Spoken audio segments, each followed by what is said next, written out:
The 661st edition of the Four Corners podcast starts right now.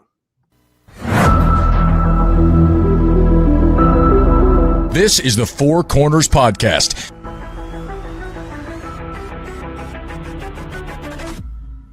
Alton ready on his second attempt. That one is no good. They battle for it. Loose ball. Recovered Marvin. He scores. 17 seconds left. And he was fouled. Here we go. Lawson with a runner. No. The rebound. Hansbrough at the gun. Got it.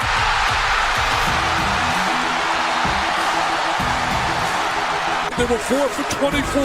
Hansbrough on a switch on Paulus. A deep three. And Green rips down the rebound in traffic. 4-on-1. What a great job. What a terrific job in transition. I mean, you couldn't plan that any better as a coach. Tipped away by Johnson. It's loose. Page.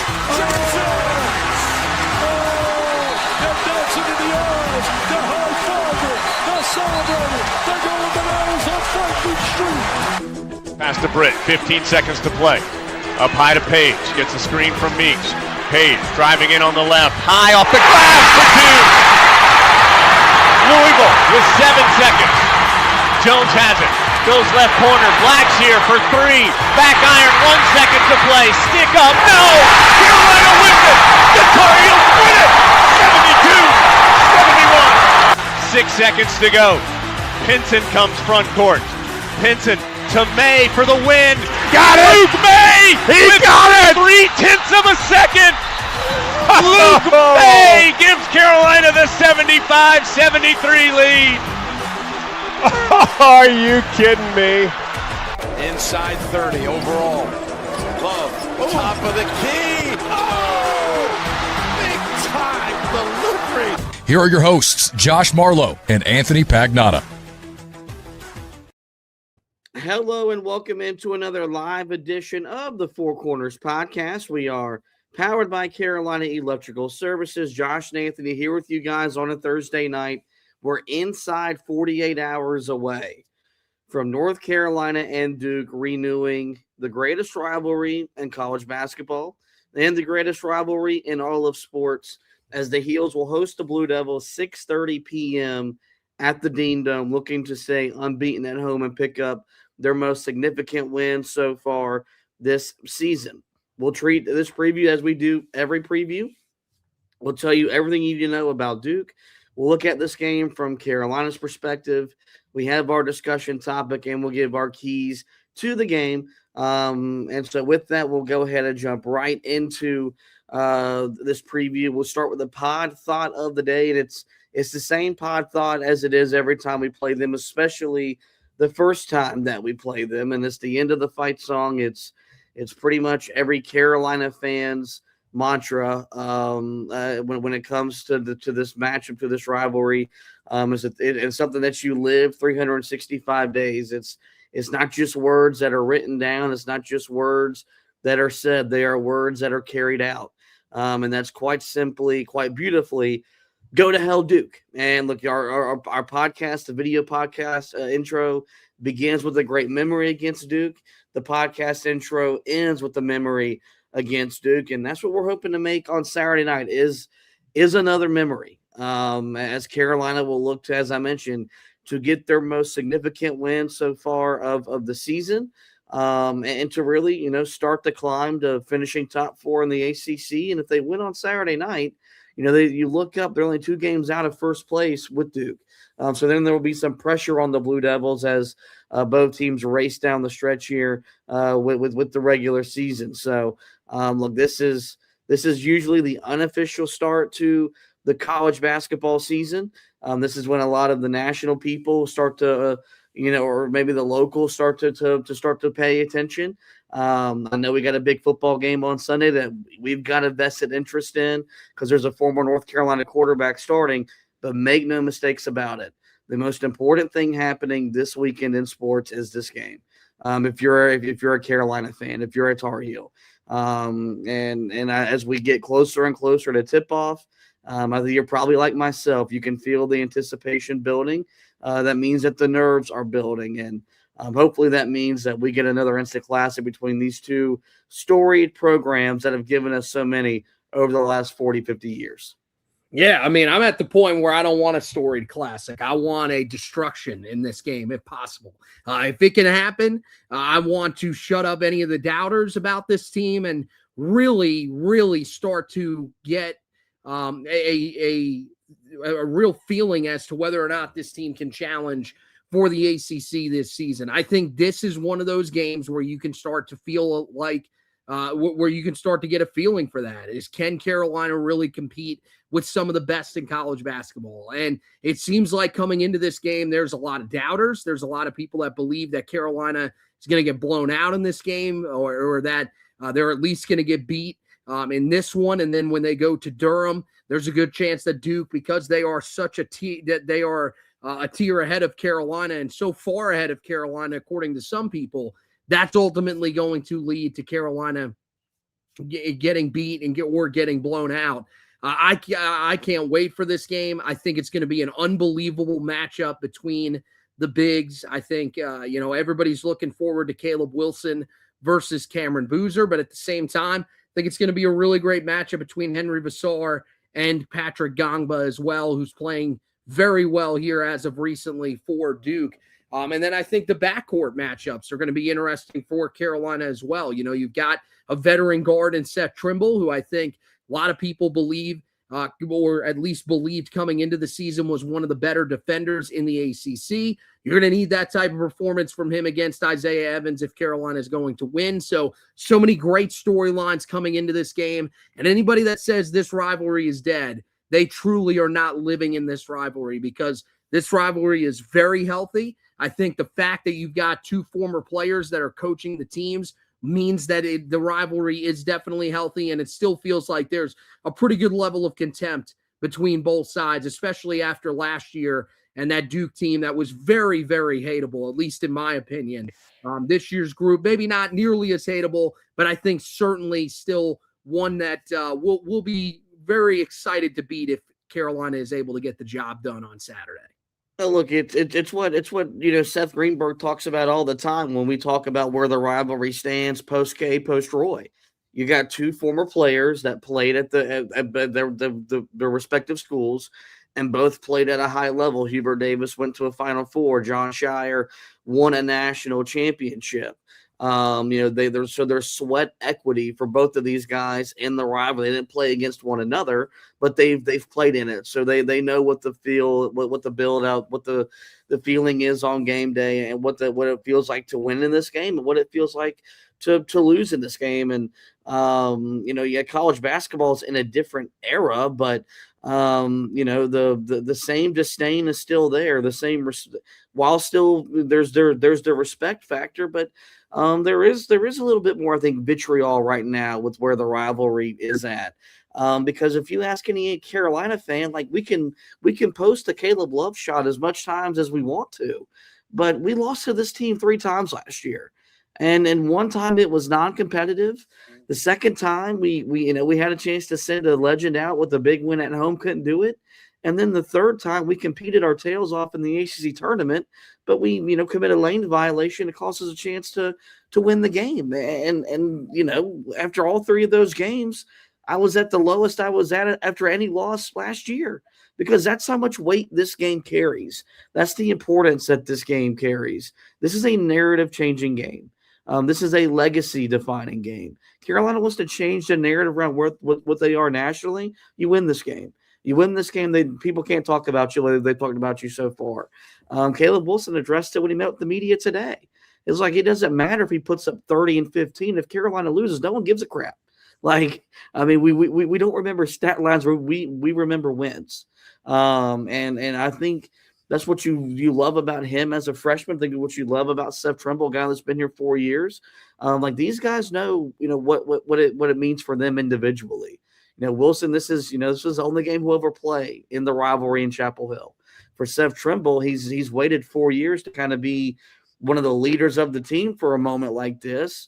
If he gets a win, that we'll remember the quote that my heart and soul belong in Chapel Hill, and then remember that night that Seth Trimble scored 18 in a win over Duke. Like, that's what this game offers, and there's quite simply no other game in college basketball that can do that. Do you have it in college football? Yeah, maybe some years.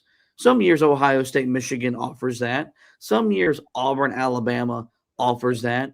This game offers that every single year for our side and for their side. And so we can all acknowledge that college basketball is not the same sport it was when we both fell in love with it, it's okay to admit that, but it's still also okay to admit this is still the best rivalry in sports, because no other rivalry produces what this rivalry produces on an annual basis. Two excellent programs competing at the highest levels, while giving you great moments and theater along the way. Would I love for Carolina to win this game and win this game convincingly on Saturday? You're daggum right, I would. Is that the reality situation? No, it's not. Usually when your team wins, I mean, last year was the outlier with what Duke did us to Cameron, but a lot of times you're going to be sitting there on pins and needles until the final two possessions, which means somehow I've got to contain every bit of this emotion that I have while I watch this game from press row. And this is going to be the game. If I make it through and nothing bad happens, then I'll never be worried again. But this is going to challenge me, because if Carolina goes on a run, how am I not going to cheer? If Carolina's getting run out, how am I not going to be showing visible frustration? I don't know. So professionalism is on the line for me on Saturday night, but I'm up to the challenge, just like hopefully this Carolina basketball team is, because this Duke team coming into Chapel Hill, well, they're really, really good. We'll set the scene for this year's first matchup. Carolina leads the series all-time 145 to 120, and in Chapel Hill they are 66-40, but just 21-19 all-time in the Dean Dome. And Hubert Davis, brings with him a 4-6 record against the Duke Blue Devils after getting swept by them last year, and being swept was in 3 matchups as opposed to the regular 2. And this will mark the 88th time these two programs have met as ranked opponents, 47 more than the next closest matchup in college basketball. And in the previous 47 matchups, Carolina owns a 44-43 advantage. You look at this year's Duke team, they roll into Chapel Hill, they 21-1 record. They're 10-0 in the league, and they're ranked 4th in the AP poll. They're 7-0 away from home. They have 3 players that currently average double-figure scoring, led by their sensational freshman Cameron Boozer, 23.3 points, 9.9 rebounds, 4 assists. He shoots 58% from the field, 38% from 3. Isaiah Evans is their second leading scorer at 14.2 points, 3.1 rebounds, 1.2 assists. He is shooting 42% from the field, 34% from 3. And then Patrick Gongba, their third leading scorer at 11 points, 6.2 rebounds, 2 assists. He's doing that on shooting 62% from the field, 29% from 3. Duke is top 5 in the ACC in these categories: points per game scored, points per game allowed, field goal percentage, rebounds, and point differential. Their KenPom rankings are very, very high. They're 3rd overall in KenPom. Their adjusted offensive rating of 126.7 is 5th best in the sport. Their adjusted defensive rating of 91.1 is 3rd best in college basketball, and they are 2nd right now currently in the net behind Arizona. So I ran through the stats there for Duke. Like us, they are led by a sensational freshman in Cameron Boozer. But those 2 other guys, when Evans and Gongba play to what maybe their stat sheet suggests that they play at, that's really when Duke does elevate itself. They're not the clear-cut national title favorite contender that they were a year ago when they were the best team in college basketball. They're not that this year. They're not as good as Arizona. They're not as good as Michigan. For my money, they're not as good as UConn, but they're still good enough to win a national championship. They're going to have to come into what's going to be the most hostile environment they've played in so far this season, meaning that Carolina's got to play their best game they've played so far on 25-26 to give themselves a chance to win. Yeah, very good team. There's no denying that. I mean, you talked about how well they score the ball, 84.1 points a game. That's 36th in the country, one of the better marks, as you mentioned, in the ACC, but also a fairly efficient team, especially inside the arc. Team that's fourth in the country in two-point field goal percentage at 62.8%.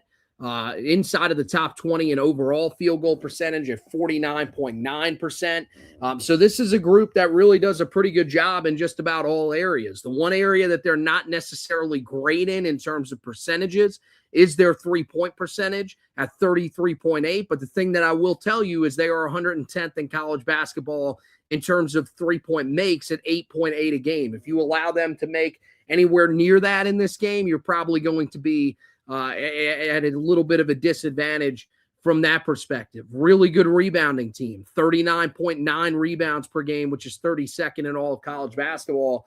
And then you go to the defensive side of the ball. First of all, 13.5 turnovers per game created.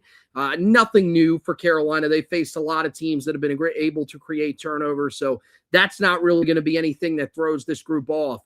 But ninth in total field goal percentage, 39.0%, 19th in two-point field goal percentage, 45.6%. They're a team that is pretty solid block-wise, 3.7 blocks per game, led by Gongba, who does a really good job in that area. And then one of the things that I think is most amazing about this group is they simply do not foul, and they do not put teams at the line. This is a group that is allowing 13.5 free throw attempts per game. That's third in the country. I can't believe there are two other teams that have allowed less than that per game. They do not put you on the line very often, and that's going to be one of the things that Carolina, this is going to be a great battle. Is Carolina able to get to the line because they're one of the best teams in the country at getting to the line, or are they a team that doesn't necessarily get to the line that much in this game because of what Duke is able to do defensively without fouling? So Carolina's got to be aware of that. That we'll see how aggressive they are at attacking the basket and trying to pick up some of those fouls against some of these guys. But this is a group that's going to be really tough to get into foul trouble. And when you talk about the players, I mean, Cameron Boozer, there's a reason why many people believe he's the favorite to win ACC Player of the Year. Scores the ball at an incredible rate. Really strong rebounder as well. Tied at the top of the ACC with Caleb Wilson in terms of total rebounds. I think he might even be slightly edging out Caleb Wilson in that area. But, just a guy that can light it up from the field at times, scoring-wise. And that's what I think ultimately is probably the biggest difference between him and Caleb Wilson. I mean, this is a guy that can go off for, 35, 40 points in a game if you're not careful. That's something that Carolina has to be aware of going into this game. But you mentioned it. Isaiah Evans going to be important to take him away too. He's really starting to find his groove now, up to 14.2 points per game. And Patrick Gongba is a really solid guy at the center position. Not going to wow you like some of the guys that they had last year on the team, but I think just does a really solid job.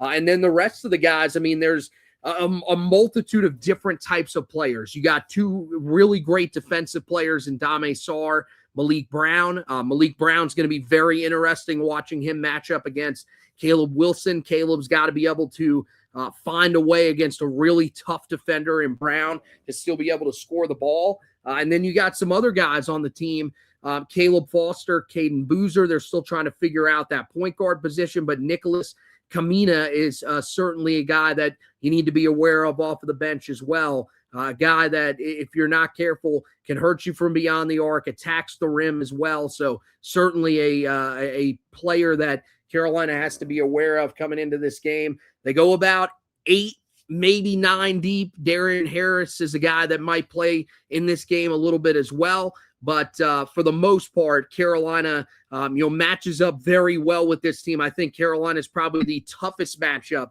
that they have in the ACC, but a very formidable side.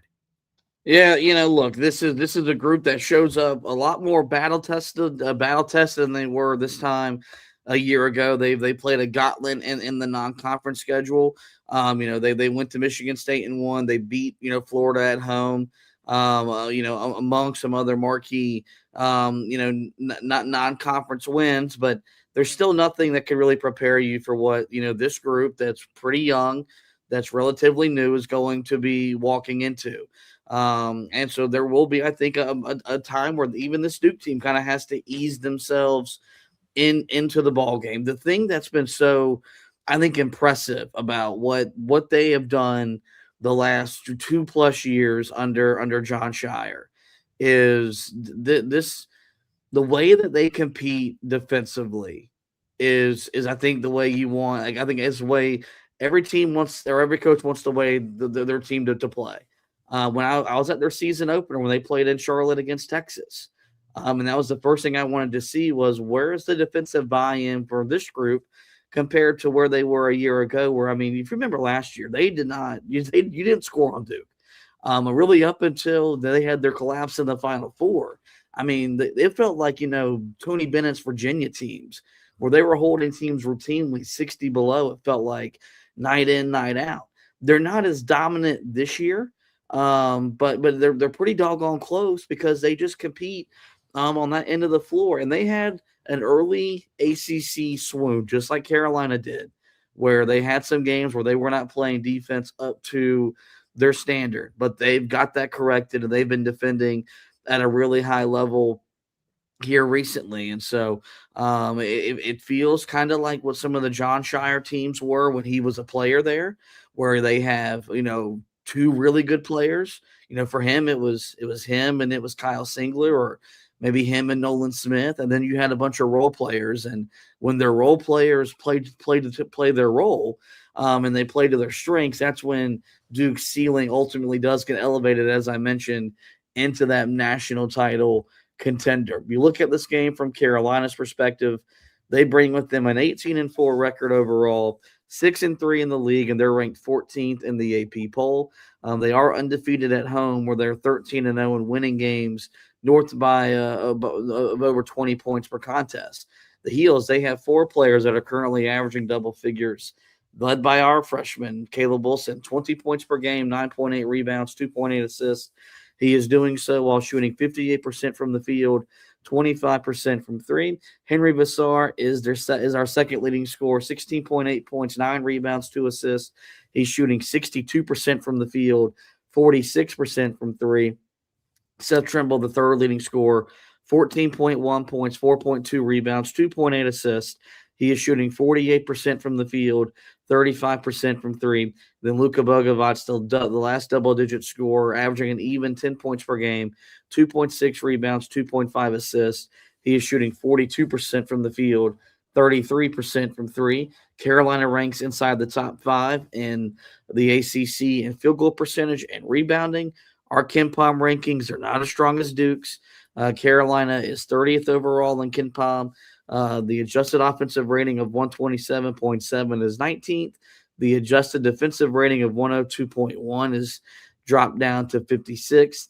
And Carolina is 27th right now in the net. Let's now get into the discussion topic that, I was always going to dominate, this game preview after what happened a year ago. I think it does get complicated with the fact that, for all intents and purposes, and again, this conversation has cooled back down because Carolina's won 4 straight, but it can get revved back up with the poor showing on Saturday night. Even a loss will get this conversation getting revved back up, and that would probably be the main source of what we're talking about on Saturday when we recap the game if Carolina were to lose. But you look at the losing record, you look at going 0 for last year, getting swept, and then 2 of the last 3 years, Hubert Davis has been swept by John Shire and by this Duke program.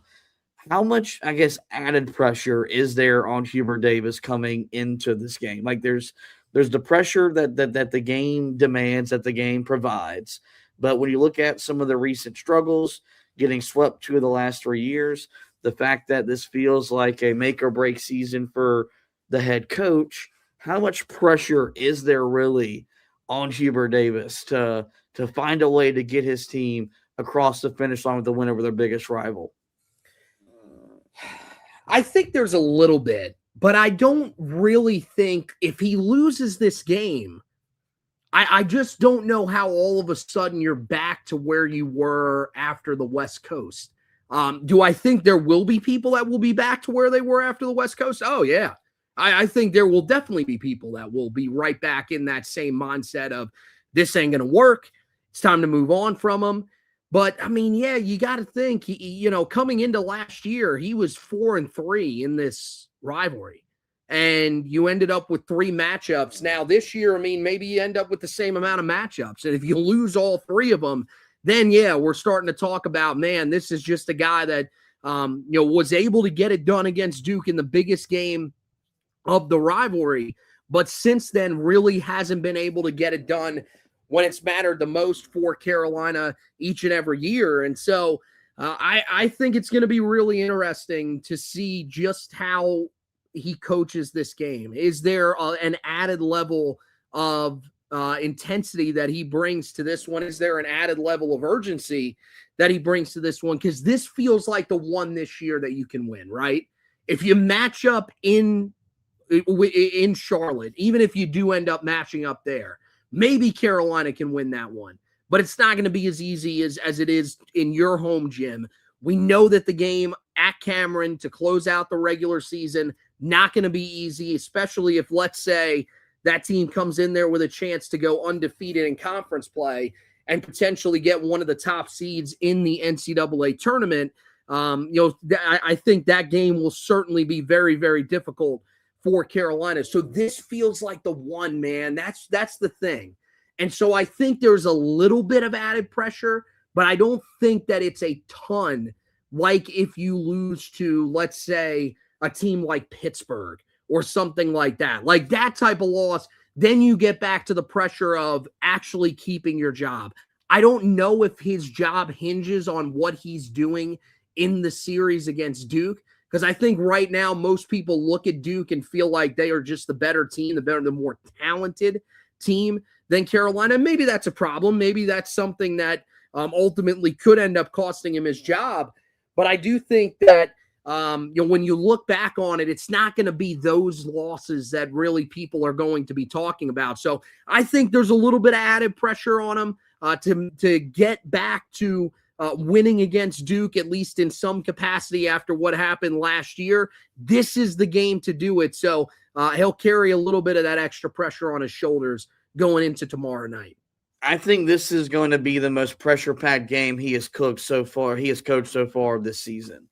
And I think by what you heard from Caleb Wilson and what you heard from Seth Trimble, some of the quotes coming out of their pressers, I think he's feeling it, and that's okay. I would be concerned if he wasn't feeling the pressure. This is Duke Carolina. I don't want you to be afraid of the moment. And if you don't think that if Carolina loses on Saturday night, that's not going to be the majority of what we're talking about, I think you're lying to yourself. If they lose the game, we won't be talking about missed shots, missed free throws, turnovers. We'll be talking about Hubert Davis. Which is pathetic. I'm sorry. That's pathetic. That should not. I mean, this is a team that right now on paper is better than Carolina. But it'd be 4 straight losses to them in the rivalry, and you would probably looking at being swept 3 out of the 4 years. And say what you want. It's not okay with Carolina fans, and it shouldn't be. And the saving grace, really, if we're being honest, that Roy Williams had when it came to his struggles against Duke was the fact that his teams outperformed Duke's in the tournament more often than not, because Carolina went to more Final Fours and won more national championships than Duke did while he had a losing record against Coach K. Right now, Hubert has 2022, and we can keep pointing back to that. But at some point, we can't. At some point, we're getting further and further away from that with each passing year. And right now, his teams since then have not outperformed Duke's in the NCAA tournament. I'm not saying that I agree with it. I'm just telling you that's what the nature of the conversation is going to be. And so I think there is a lot. There is a lot of pressure because it's just losing to your rival. This is the game that Carolina fans want to win the most in the regular season because and this is what tells you what the rivalry is and how important it is. Like we build these two games up to they're the most two important games of the season. When in reality, we would all trade losses to Duke to go to the Final Four every single year. Now, in the moment, we would say no because, when we lose to them, it's like getting dumped on Valentine's Day. It's the worst feeling in the world. But with the way that college basketball is structured and how you define success, if you go to Final Fours and you win national championships, you really kind of forget that you lost to your rival during the regular season, or you got swept by your rival during the regular season. But if Carolina loses this game, you fought a 6-4. You're already on the outside looking in. Right now, you're fifth in the ACC standings. Finishing top 4 in the league is probably out of the question because if you can't beat Duke at home, do you expect to go on the road and beat Duke? Probably not. Do you expect to go on the road and win a game at NC State? That answer probably becomes probably not. How would you base that off of this game? Stop it. Stop. No. I don't care how good State has been playing recently. That game would have absolutely nothing to do with what happens tomorrow night. Like, I would not lose faith that Carolina could go on the road and win that game. This team is so clearly the best team in the ACC coming into this game that I think it's hard to really put into to say that it would have an effect on any other game. I wouldn't be there. Maybe you would be there. That's not where I would be at all. Oh no, I think this game really swings what Carolina does the last back half of the ACC season. Carolina wins this game. I think they go bare minimum 7-2. They finish top 4 in the league. They get probably a 5 seed come Selection Sunday. We see what happens in March. I think Carolina loses this game. I think there's a chance where maybe they go 5-4, maybe they go 4-5, but you don't get the all-important double bye for the ACC tournament. And you're still making the tournament, but you're probably on that 6-7 seed line. Because Duke's clearly the best team in the league. But I mean, they have been pushed, they have been challenged. And if they can come into your building and win again, if this game was in Durham, I don't think it would carry the same weight. The game's at home, and you've been good at home. You've been dominant at home. I expect Carolina to win the game because they're at home. If you lose, there's going to be confidence that's going to be shook because that's what this game does to you. Because this game needs to bring out Carolina's best, and hopefully they're ready to meet the mark. So I think there's the normal pressure that exists, and then I think there's some added onto it because of just what happens to the schedule going down here the rest of the way, because Carolina has the toughest schedule remaining in ACC play. So you've in 5 of your last 9 are at home. You need to take care of home court to put yourself in a position, I think, to really get that top 4 finish in the league, which is kind of the new band, the new standard, if you will, in the 17-team league, where top 4 gets you the double bye in your conference tournament. So we'll have to wait and see. Usually when we've seen Hubert in this game, in this matchup, he's been fired up. He's been very intense, very emotional. That's usually the tone he sets in practice as well. So it will be interesting to see. I do hope that this is a fan base that, when we put 22,000 fans in that building, I hope they're behind his back, and I hope they uplift him, because he's going to need it. He's going to need to feel the support of Carolina fans in the building. When he gets introduced, it doesn't need to be one where he gets introduced and there's no reaction. Like if you're there and you're not a member of the media, you need to cheer. You need to make him feel encouraged and put him in a positive mindset to help coach the team the way he needs to coach the team to try to find a way to win this basketball game. Now let's talk about how do they win the game. And look, there's a lot of ways we can talk about it. I think there's a real simplistic way for us to talk about it. Let's do it the simplistic way. The first key to this game is for Caleb Wilson to be the best player on the court and to outplay Cameron Boozer, which is I don't think people understand how likely that is to happen. Like we know who Caleb Wilson is. We know the competitor that he is. This was, when he came on his recruiting visit 2 years ago, this was the game that sold him on coming here, was to play in this game, and to play in this game in front of the best fans in all of college basketball. We saw how personal he took the matchup with Kansas, and how emotional he was on the court, and just what it meant for him to get that win over Darren Peterson and the message he sent afterwards. You don't think he's going to be hyped up? You don't think he's going to be motivated to go out here and do that against Duke and Cameron Boozer? Because I think he's aware that he's not getting the respect that he deserves. We had Dan Schulman on WFNZ this morning, and it's the first time since we've started talking about this game I've heard a member of the national media say that he feels like Caleb Wilson has been underrated, undervalued, and thinks of him just as equal as of a player as Cameron Boozer. They're going to be matched up on each other a lot. Just because they play the same position. I do think there will be times that Duke will put Gongba on him. Malik Brown will draw some Caleb Wilson as well. But these two guys are going to get matched up on each other. They're gonna have to look each other in the eye, and someone's gonna have to be the better basketball player.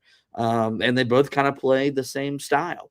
They both kind of want to play from the foul line in. Boozer's a better 3-point shooter. He can step outside and take and make more threes, but he does a lot of his work from the foul line and underneath. And so when you look at this game, you look at the matchup, the first thing that Carolina has to do is have their best player outplay their best player. And I think that's a lot more capable than what I think some of the local and the national media are thinking heading into Saturday night. No, 100%. I think there's a lot of people that believe that there is absolutely no chance that this ends up happening. You just don't know Caleb Wilson. I think the added level of investment that he's going to have for this game because of the doubters is really going to, surprise some people. I think there is going to be some people wondering, where's this chip on his shoulder coming from? Well, remember that this is a guy that at this point, most people believe in Cameron Boozer is the ACC player of the year, hands down. There's absolutely no question that no one will challenge him. There's many people that believe that he has a path to be one of, if not the player that wins National Player of the Year as well. If he's, not the guy that is the favorite, well, then he's probably second or third on that list behind someone from one of the best teams in the country. And then, I think he probably also sees the draft rankings, and he knows that Cameron Boozer right now is ranked ahead of him on the draft boards, and it's probably going to be taken before him in April's draft. And I would imagine he's probably got that, or not April's draft, in June's draft. He probably knows that to be the case. He's probably got it, either screenshotted somewhere, taped up somewhere, something like that, because we know that this is a dude that uses all of that stuff as extra motivation. And then you factor in that he really is a really strong player himself that's having a great year. Do I think that he's going to come out in this game and drop 30? Probably not. But is he going to be a guy that's going to come out and potentially put up 25 and rip down 10 boards? Oh, yeah, I could see that. I think that certainly could be the case for Caleb Wilson. He doesn't have the outlandish scoring nights that we've seen at times from Cameron Boozer, but I think he's a more steady, consistent scorer than what you get from Cam Boozer. I think that's one thing that's going to be interesting is Cam Boozer, we've seen him have some off first halves. Can Carolina get him off script early in this game? Can they sort of throw him off with the environment and everything like that? I think that could go a long way between Carolina being able to win this game and Carolina falling short in this game. And so, yeah, Caleb Wilson from the word go, you want to see that extra motivation. I think you will in this game. We saw the defensive intensity start to pick back up. Really, the last few games, but especially in that Syracuse game, you started to see it. I think he's going to surprise some people with what he's able to do on that end of the floor in this game.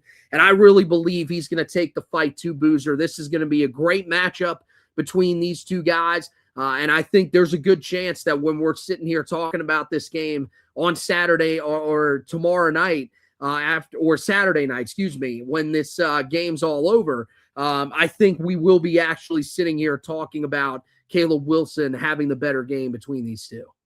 The second key for Carolina to come away with the win, it's you got to contain Isaiah Evans from the perimeter. He is the primary source of their perimeter scoring. And look, when Slim gets hot, he can put the ball in the bucket as well as any shooter in this conference. He can go and get you 6, 8 3-pointers in a game. And John Shire's gotten, I think, very creative about how he is trying to free him up and trying to get him looks. They're going to run him through a lot of ball screens there, and they're going to he's going to move because when he gets stagnant, that's kind of when he kind of doesn't perform at what his talent would suggest at the level that he should play at. This has to be a game that Seth Trimble, whoever draws the assignment, Jonathan Powell, and you've got to run him off the 3-point line. You've got to be in his hip pocket. You've got to be able to contest shots. You've got to make him make shots. And look, if you're contesting, you got a hand in his face, and he's putting the ball in the bucket, then you're just going to shake his hand and say, "Job well done." But you cannot just let him get the looks that you were giving up to some of the Sanford or the Cal shooters. You cannot let him see a big basket, because when he gets confident and he's seeing a big basket, and there's not a shot he does not like. And he's also like what I like to call, he's a bad shot maker. Like he's got the ability to take what's a bad shot, which could be an early shot in the shot clock, a contested shot, no matter what you want to categorize it at, but he's good enough to make it.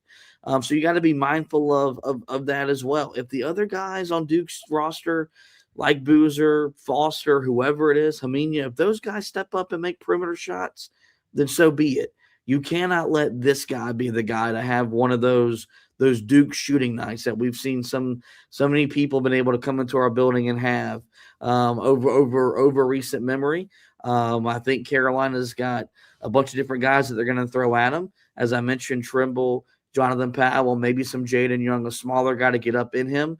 But nonetheless, for a Duke shooting team that doesn't shoot the ball great, he's their most lethal weapon. Carolina's going to be mindful of not let him come in here and have one of those nights where he scores, 20-plus points and doing most of his damage from the outside. Yeah, it's got to be one of the best games on the perimeter that Carolina's played all season long. This has to be a game where Seth Trimble is locked in defensively, Jonathan Powell is locked in defensively, and you get some help from some of the other guys. And, this is going to be one of those guys that I think you've got to focus on coming into this game. And if you can take him away, if you can take away what Patrick Gongva does, and you make other guys beat you, besides Cam Boozer, like that's my strategy for this game is I'm not saying let Cam Boozer drop 40, but if he's going to have one of those nights where he scores near his average, you need to take away the other guys. And I think Evans is the most important guy to take away. And you're right. When he gets hot from 3, man, he is dangerous. And so Carolina needs to make sure that that's an area that they're taking care of. Don't go under ball screens. We have seen that a lot from this Carolina team. Even when they have switched a lot of their stuff, they have gone under ball screens, and it leads to some of these open shots from the outside.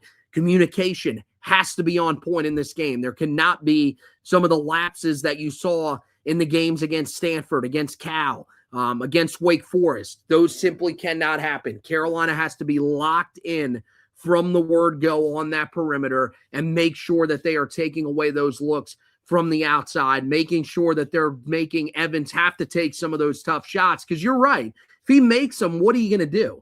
There's literally nothing you can do. But if it's one of those situations where we're just seeing him run free and we're left there scratching our heads, yeah, we're going to be pretty frustrated about the situation for Carolina because they've shown you that they can be better in those areas in the last few games. And as we said, this is not a great three-point shooting team for Duke as a whole in terms of percentage. Now, they do shoot a decent amount of them, but I still think this is an area that Carolina can hopefully contain them in. If you can contain them to 6, 7 threes somewhere in that area, well, then guess what? I think you've got a legitimate chance to win this game. It's when you start getting into 9, 10, 11, that's where you start getting really concerned for Carolina in this type of game. So, yeah, it's going to take everybody, but this is one of those games where you point at Seth Trimble and you say, dude, this is what you are known for coming into the season. We know that you're capable of being that guy. This is the game where it has to show up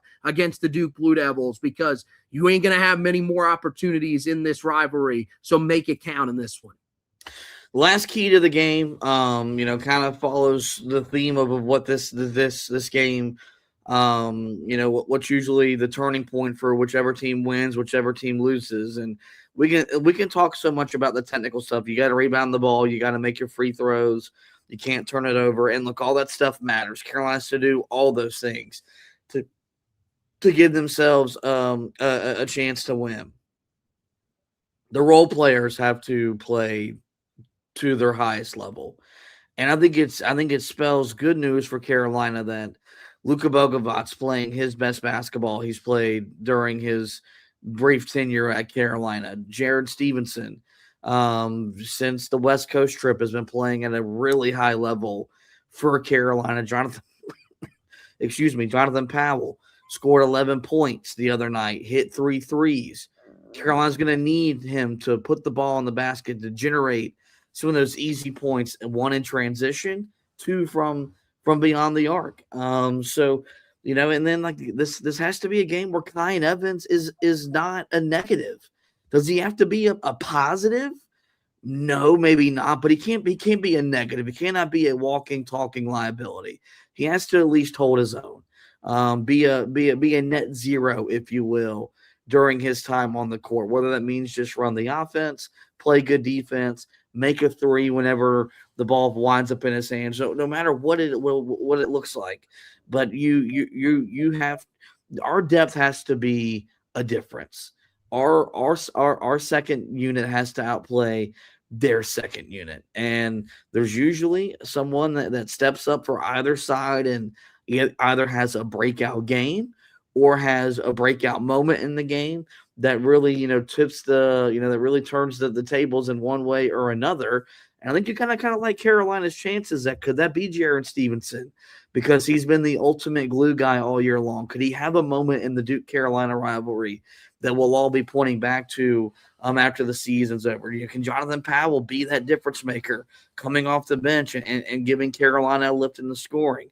Luka Bogovic, you've played in some rivalry games, some intense games overseas.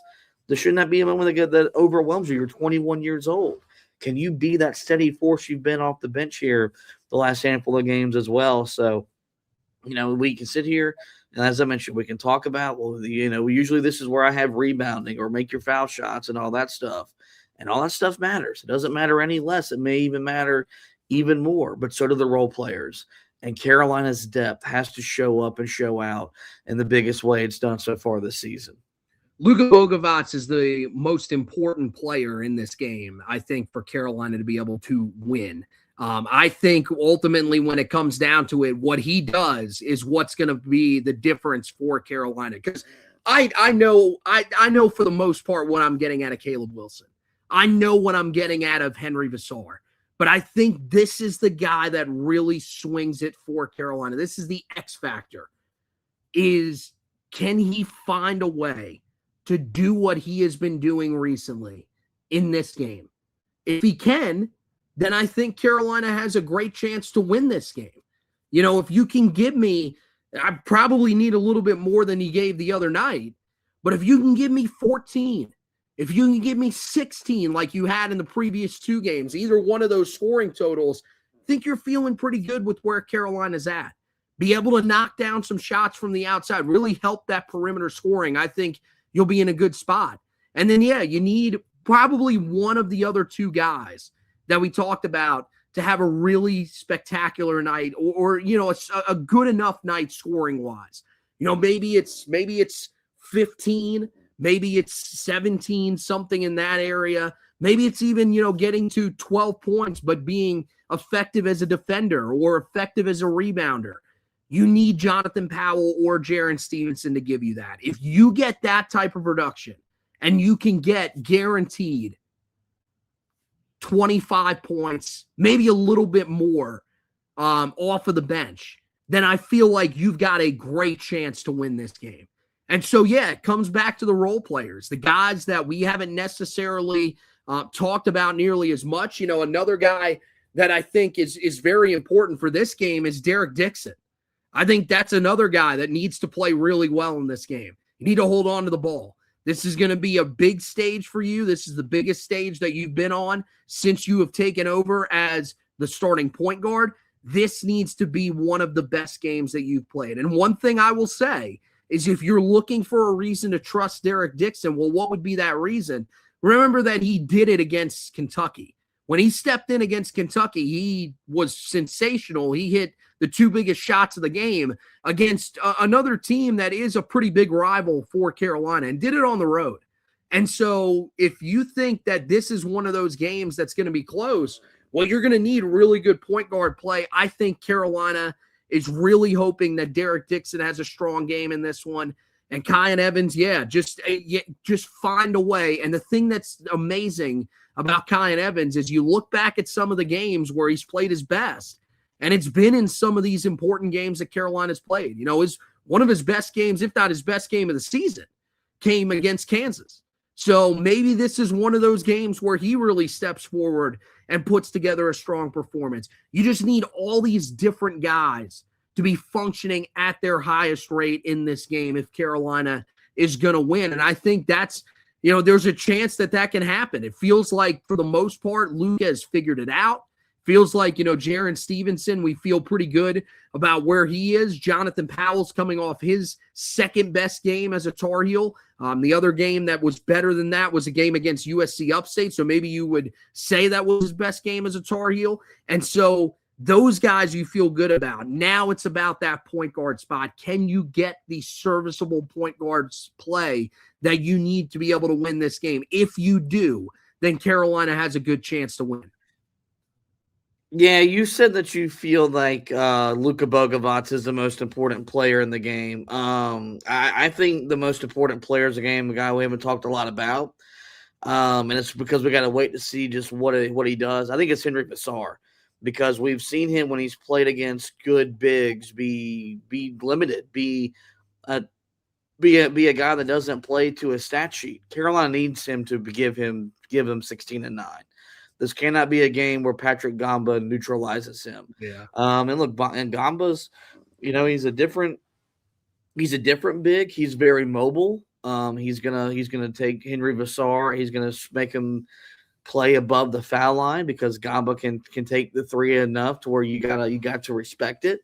But this has to be a game where Henry Vassar is making an impact. Both teams play through their bigs. And it's big, so they play through. It's multiple. It's not plural. It's not singular. It's not individual. So Caleb Wilson maybe needs to give you 20 and 15, but you need Henry Vassar to give you 16 and 9 as well. But everything you said outside of that, I agreed with. I think how Derek Dixon handles Saturday is going to tell us a lot about him.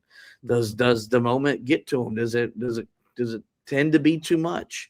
Does he get overwhelmed by the environment, the pageantry? It's a different game, man. There's no way to prepare you for it. You just got to experience it. You gotta go through it. But this also is a kid that went to Rupp Arena and made two tough plays to get Carolina a win on the road against a roster that's comprised of about $22 million worth of talent. So, it would not surprise me if he looks the part and gives Carolina 10 points, 4 assists, 3 rebounds in the game. So, I think, what gives Carolina, should give you confidence is the way Carolina's playing. 4 straight wins. The offense is functioning at a high level. They've scored 85 or more in 5 of their last 6, 90 or more in 3 in their last 5. They got the number 3 offense in college basketball, according to Bart Torvik. And usually these games tend to be a little bit more high scoring because, the game is usually very free flowing and you're seeing high level offense be executed. Hopefully Carolina's offense that we've seen really since the start of ACC play shows up in the Dean Dome on Saturday night. Now comes the tough part. Now we have to come to the time where we make our predictions for the game. And look, the numbers do not favor Carolina as we get prepared to enter. They opened up as underdogs. I think the line opened up at 5.5 points. It may have already moved up to 6.5 points in favor of the Duke Blue Devils. Yeah, right now it's 5.5 according to DraftKings, and according to ESPN's matchup predictor, Carolina just given a 23.1% chance to win the game on Saturday.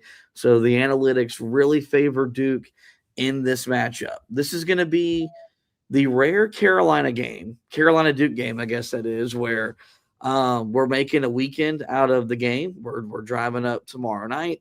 We will be at game day Saturday morning. We'll probably enjoy a nice lunch at Merritt's before the game.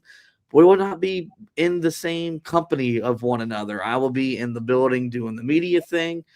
I don't know where you're going to be watching the game. Hopefully you decide to go watch the game at a bar with a bunch of other Carolina fans.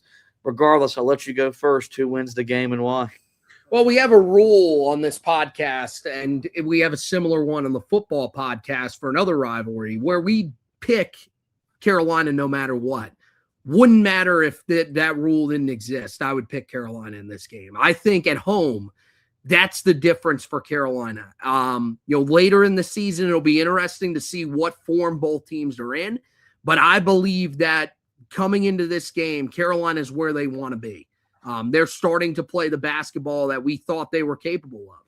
And I think the difference is that Carolina is going to be able to outscore Duke.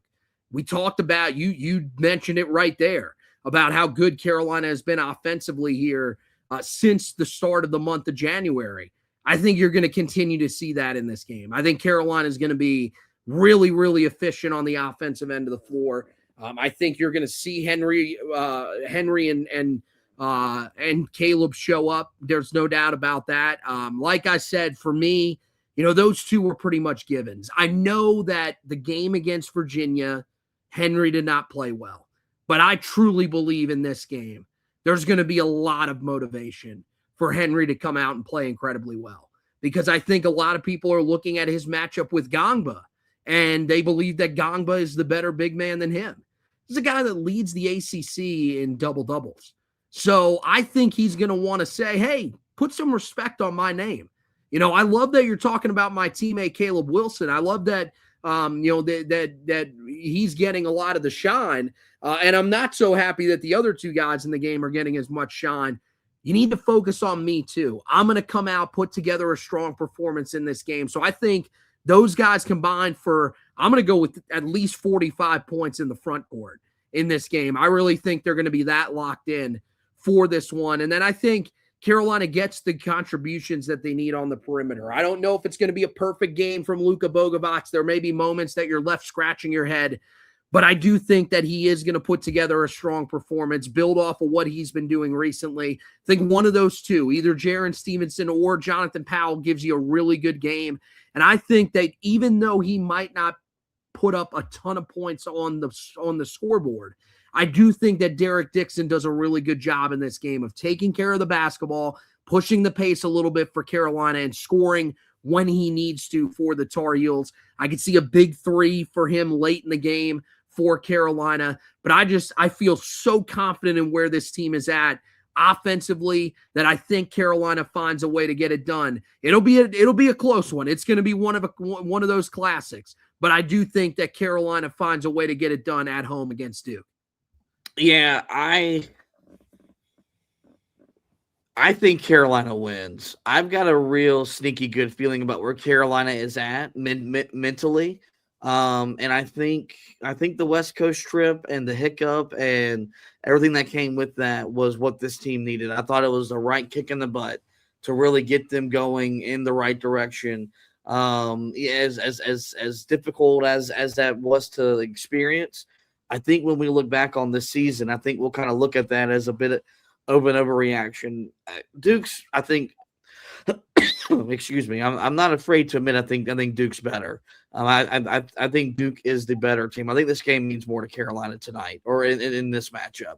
Maybe the game in Durham will mean more to Duke because they're looking to win ACC regular season title, wrap up a number one seed, and whatever it is. This game means more to Carolina present day.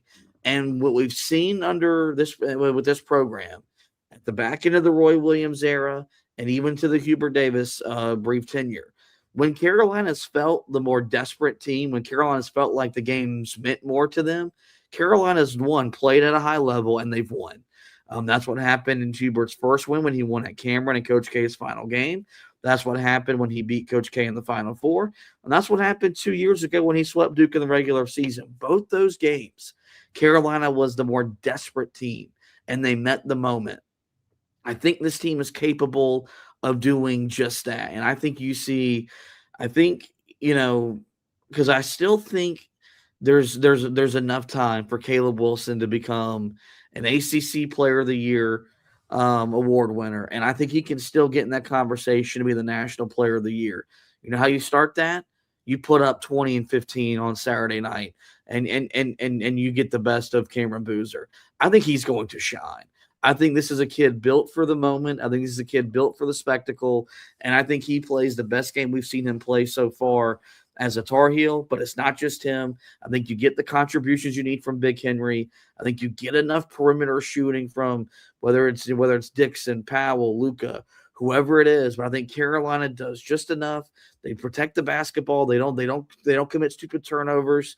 They don't give away easy points. They make their foul shots. They made a lot of them the other night in the win over Syracuse. And I think Carolina wins. I think it's going to be fun. I think it's going to be high scoring. I think it's going to be intense. Translation, it's going to be Duke Carolina. But I do think Carolina gets off the schneid. They end the streak after losing to Duke 3 times.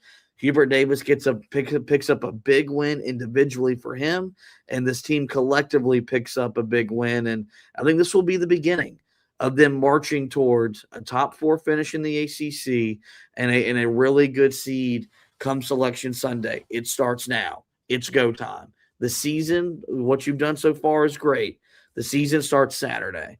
And if Carolina approaches that with that mindset, I do think that they can really make Saturday a day to remember. And that's what we're hoping for. And that's what I know all y'all back home are hoping for as well. We'll have you covered on the website. Full coverage of the game can and will be found on HeelToughBlog.com. The game preview will go up first thing on Saturday morning, pretty much as we make our way over to the Smith Center for College Game Day. That's when the preview will be available for you guys on the website. The recap, it really just depends on what Saturday night looks like.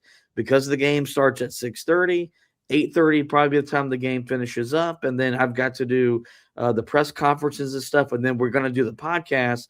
Very good chance the recap is on the website on Saturday or on Sunday morning, but who knows? Maybe Carolina gets a big win. It's one of those all-time games. We get a recap up for you guys on Saturday night, but full coverage can and will be found HeelToughBlog.com as we continue to take you through the basketball season. Anthony has you covered anything Carolina football as well. Again, that's HeelToughBlog.com for the best and latest Carolina basketball, Tar Heel football coverage. As for the podcast, we've got more Duke Carolina coverage coming your way. I referenced those pressers that were at the Dean Dome today. I'll be back to recap Hubert Davis's tomorrow. Maybe we work in a cut or two from Caleb Wilson and Seth Trimble, but we'll have that podcast for you tomorrow night. And we are trying to settle a time to get Andy Bagwell to come on and talk about the game. If you don't know Andy Bagwell, he's the guy that wrote Duke Sucks He's written two books about how much he hates Duke. He was in the I Hate Christian Leitner documentary. Big time rabid Carolina fan that hates the Duke Blue Devils. We're trying to nail down a time tomorrow, so we should have 2 more podcasts coming your way before tip off. That's why we want you guys to rate, review, and subscribe to the podcast. That way you don't miss any audio editions of the show. If you're a video consumer, the best way to be notified when we go live, like and follow the Facebook page, subscribe to the YouTube channel, or follow me on Twitter at HTV_Josh, and you can jump in and be a part of any of our conversations talking Carolina basketball. But with that, folks, it is going to wrap up this edition of the show. I do want to thank Anthony once again for hosting with me. We want to thank you guys for both watching and listening. And as always, go Tar Heels and go to hell, Duke.